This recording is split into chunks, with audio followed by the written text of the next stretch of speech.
A narcissist is never wrong, no matter what happens, no matter what he does, no matter what you do, everything is always your fault. Even if they are caught in a very obvious lie, they will find a way to turn everything around and make you responsible for the things that they have done wrong. Sometimes these mistakes are so painfully obvious, but they will refuse to acknowledge that they did anything wrong in the slightest and will point their finger at you and somehow with the most random, absurd reasoning, try to make you responsible for their mistakes and also for their manipulative behavior. They will give you the feeling that you are manipulative, that maybe you are narcissistic, that you are causing them so much harm, even though you are feeling a lot of emotional pain due to their very toxic and manipulative nature. They have a way of criticizing everything that you do. No matter what you do, it is never enough. It is never okay. They always find a way to criticize the things that you do. They also are very, very envious and jealous people. Whenever they see you accomplishing something, they get jealous and try to take that away from you in such a way that is very backhanded. For the people that have seen The Lord of the Rings, in the second movie, the assistant of the King of Rohan, Wormtongue, I like to use him as an example of a certain way that narcissists use their, let me call, narcissistic power to abuse you emotionally. They will whisper into your ear, "You are worth nothing.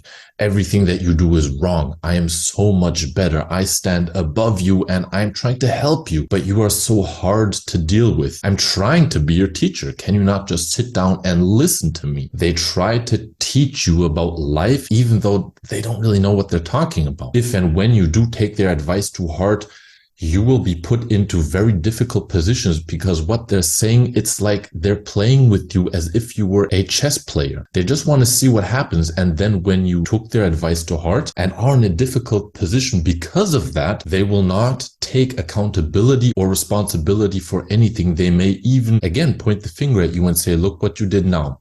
Of course, you can't do anything right. I would never have done it that way," even though they told you to do that. In general, they are terrible when it comes to responsibility. They want power over you and control. They seize control over you. It is very scary how much control they want and how power hungry they are over other people. But when it comes to responsibility, they do not carry the responsibility that actually comes with power and control.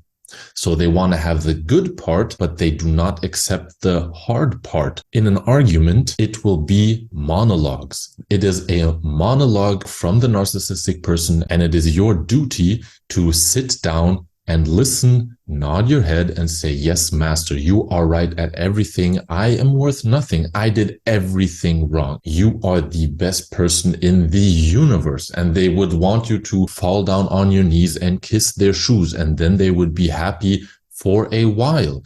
Because the hard thing, the difficult thing with living together with narcissistic people is that these difficult moments, these abusive moments happen regularly.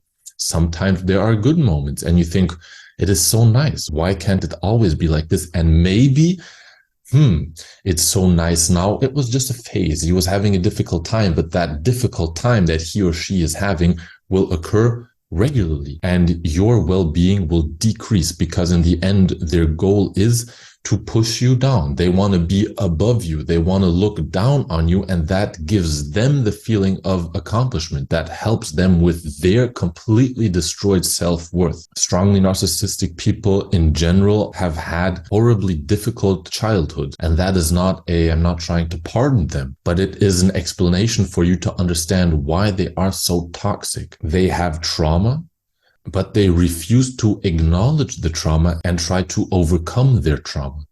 What very often happens is when it hits the fan, which oftentimes happens, for example, when children grow up and start moving out and start realizing that something's not right, then they will start pointing their finger because they will start getting critique for their behavior. And it is right for them to be critiqued for their behavior because it is harmful, very, very harmful. People in the near surrounding of narcissistic people or people with a narcissistic personality disorder have a lot of emotional pain. What they will then do is not actually listen, but they will start pointing with their fingers. Okay, you need to go to therapy. You need to go to therapy. Everybody needs to go to therapy except for me, because I am the gold standard of the universe for humanity. Everybody should be like me, and everybody that is not like me, ergo everybody else, needs to go to therapy so they can understand who I actually am, how powerful and mighty I am. I am Achilles and Hercules.